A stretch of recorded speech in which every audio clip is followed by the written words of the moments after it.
bizning davrimiz. Atimi emas, boshqa kunimi emas, dal hozirning o'zida. Kallamizda faqat voz kechish va uzluksiz davomlashtirishdan iborat 2 yil o'y bor. Ishkilinish bizning g'oyalarimizni yo'qog'ichi eng cho'ng o'g'ri. Qani quloq seling. Jo'shqin tarmila sizga ilhom bo'lsin.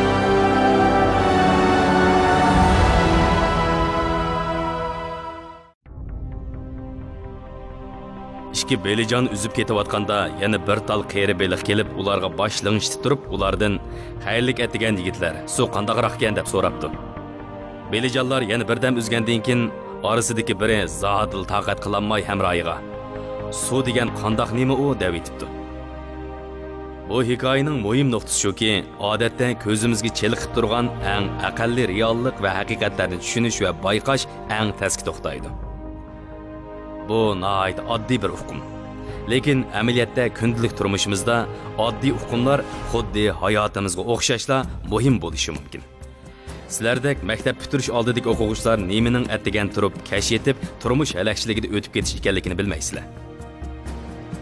Ko'p qism Qur'onga yetgan kishilarning gündəlik turmushi odatda o'qish bitirish nutqida tilga ilinmaydi.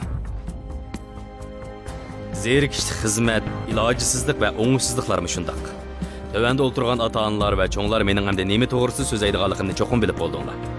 Masalan, bugunni Qur'onga yetgan biraylarning normal bir kuni desak, siz atdigan o'rningizdan turibla oliy maktabni bitirgandan keyin topgan xizmatingizga borasiz. Xizmat o'rningizda 8 soatdan 12 soatgacha ishlab, yerib, ichib, bir kunlik xizmatni tugatgandan keyin uyga qaytib ketib, ozroq bir narsa yeb, bir istakan qahva ichib, 1 soat atrofida dam olib, o'dulli yotqonga kirib uxlashni o'ylaysiz. Chunki at yana ishga bormasangiz bo'lmaydi. Lekin bu chaqda siz uyingizda yegudek bir narsa qolmaganligini esga olasiz. Chunki siz bir haftadan beri aldirash ishlagachga berib ko'ktot setib olishga vaqtingiz chiqmagan edi. Shunga siz endi ishdan tushibla mashinangizni haydab Talla bozoriga qarab yo'lga chiqsiz. Lekin dal qatnashning besk vaqtiga to'g'ri kelib qilib, yo'lda qattiq mashina to'silib ketadi. Shunga siz mo'lcharingizdagidan xilli uzoq vaqtda ondan Talla bozoriga yetib borasiz. Talla bozoriga yetib borgandan keyin u yerda odamning nihoyat ko'pligini bayqaysiz. Chunki bu kishilarmi sizga o'xshashla butun bir kun aldirash ishlab, kechda ozroq vaqt chiqarib, lozimatliklarini setib olishni o'ylagan edi. Siz u yerga tezlik kirib tezlik chiqolmaysiz. Cho'qim bu yo'riq Talla bozorida cho'gilab yurib, o'zingizga o'xshash herib olsirgan kishilar orasida mal harvingizni ishtirib, o'zingizga kerak bo'lgan narsalarni izlashingiz kerak. O'zingizga kerakli bo'lgan narsalarni olgandan keyin pul yig'ish o'rnidami odamning nihoyat ko'pligini bayqaysiz. Pul topshirish uchun tizilgan o'chratning uzunligini va oldingizda o'chrat turayotganlarning hong'iqib qarab turishlarini ko'rib, juduningiz o'rlaydi. Lekin siz ochig'ingizni misildab turgan pul yig'ichidan chiqara olmaysiz. Uning xizmat vaqti normadan eshib ketgan, turmushi oddiy ham zerikishlik. Buni bizdek danglik oliy maktabni bitirgan kishilar tasavvur qila olmaymiz. Oxiri sizga pul topshirishni o'tib keladi. Hisobotni qilib bo'lganda pul yig'ichi yana sizga qarab, kunlaringiz xushal o'tgay deydi. Garchi ovozi shundoq o'lik bo'lsa-mu. Ondan siz qo'lingizga narsalar silingan so'lya xoltlarni hamisha bir tarafga qiyib ketadigan, ham g'ichirlab mangadigan qo'l harvisiga selib, bir to'xtab, bir mingib, ming tasda mashina to'xtatish maydoniga kelasiz. Ondan yana mashinangizni haydab, asta mangadigan, kelangsiz SUV mashinalar bilan to'silib qolgan yo'ldan chiqib ketmoqchi bo'lasiz. Meningcha hammanglar bunday ishni boshdan kechirib boqqan, lekin bu texnik kunlik turmushingizning bir qismiga aylanmadi. Lekin ishonimanki, kunlar o'tib, oylar o'tib, yillar o'tib, hamon bir kuni turmushingizning bir qismiga aylanadi. Turmuşda buningdan boshqa yana nurg'un boshni og'irtadigan zerikishlik ishlar bor. Lekin ular muhim emas.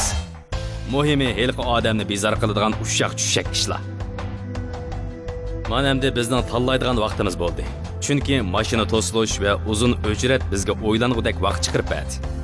Navoda men o'z engim orqali o'zimni kontrol qilib, bu kishilarga qanday pozitsiya tutishni va diqqatimni boshqa ishga markazlashtirishni bilmagan bo'lsam, har qatim nars kerak setib olib bo'lganda ko'nglim cho'qim qattiq bearam bo'lgan va ichim siqilgan bo'ladi.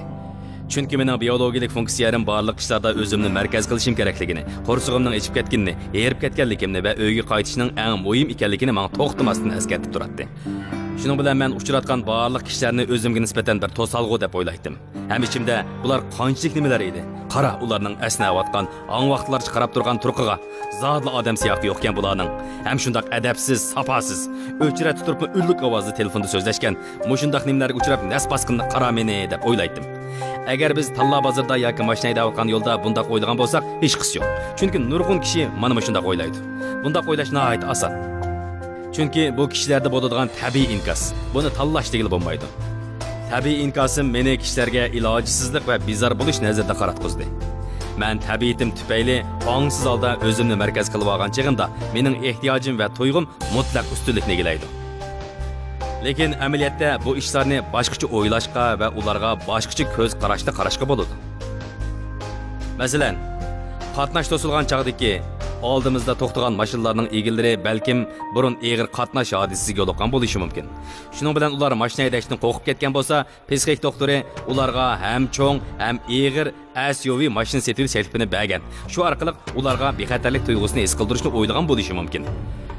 Talla bozorga chiqinglarda sizlar yana bu kishilarning menga o'xshashda oldirab, ichi titildab ketayotganda, balkim bularning orasidagi ba'zilari meningdanmi tez kunda yashayotgan bo'lishi mumkin deb o'ylashni tanlasanglarmi bo'ladi. Meni sizlarga axloq tarbiyasi beryapti yoki cho'qim shundaq o'ylanglar deyapti deb qolmanglar. Odatda hech kim sizlarni bundaq qilinglar yoki bundaq o'ylanglar demaydi. Chunki bundaq o'ylash oson emas. Buning uchun kuchli iroda va tirishchilik ketadi. Masalan, shaxsan o'zimmi ba'zida hargiz undaq qilolmayman ham o'ylayolmayman. Lekin odatda kallanglar sagaq chaqda ishlarga va kishilarga boshqacha nuqtadan qarashni tanlasanglar bo'ladi.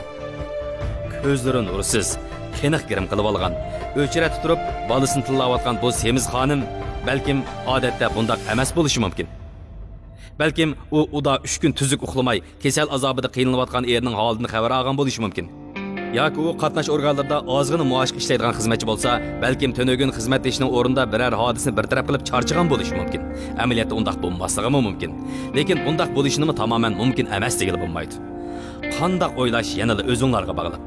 Navoda siz butunlay tabiiy inkosingizga tayinib, nemining muhim emas, nemining ahamiyati bor, nemining ahamiyati yo'qligiga hukm qilsangiz, u chaqda siz menga o'xshash bu bearamchiliklarni keltirib chiqargan boshqa omillarni o'ylab o'tirmaysiz. Navoda siz ko'ngil qo'yib o'ylanishni o'rganib olsangiz, o'zingizning yana boshqa tanlashlaringizning borligini bayqaysiz.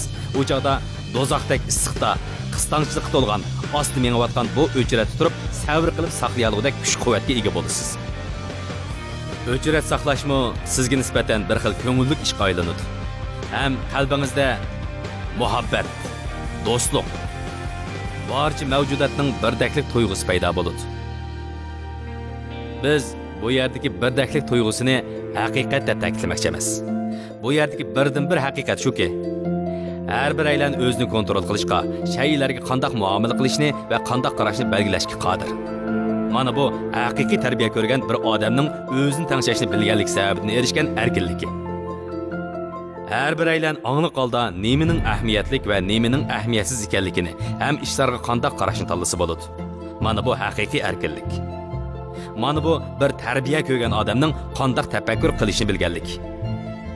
Aksicha, navoda аңсыз holda tabiiy inkosimizga tayinib, o'zimizni markaz qilib yashasaq, mahrum qilish yoki ba'zi bir pasiv narsalarga qarab qayg'urib o'tib ketamiz. Anlamoqqa bu gaplarim nihoyat zerikishli tuyulishi, odatdagi o'qish bitirish marosimida so'zlanadigan nutqlarga o'xshash kishining qalbini larziga solmasligi mumkin. Lekin bu men biladigan eng cho'ng qil sig'maydigan o'p-o'chiq haqiqat. Albatta qanday o'ylash sizlarning erkinliginglar. Lekin buni Laura doktor o'rgatgan deb turolmanglar. Bu adab, axloq, din va odam o'lgandan keyin qanday bo'ladi deganlarga o'xshash cho'ng masala emas. Lekin odamning hayot chig'iga munosabatlik ishlarla ondan haqiqat hisoblanadi. Mana bu ma'rifning sizlarga o'rgatishga tegishli narsasi. Buning bilim bilan munosabati yo'q. Bu faqat kishilarning odatdagi engida bo'ladigan narsa. Hayotlikdagi haqiqatlar va muhim narsalar atrofimizda tursa-mu, biz hamisha ularni bayqayolmay qolamiz. Shuning uchun biz har doim o'z-o'zimizga mundaq deb ta'kidlab turishimiz kerak. Suv degan shu. Suv degan shu. Mazkur video David Wallace'ning 2005-yildagi o'qish bitirish marosimida so'zlagan nutqidan elindi. Men dunyoda orzusi yo'q odam borligiga ishonmayman. Muvaffaqiyat to'g'ri nishon va orzuga ega tirishchan kishilarga mansub. Ikkilanmang, bal qo'yib o'tmang. Har qanday ishga cho'qim bir amal bor.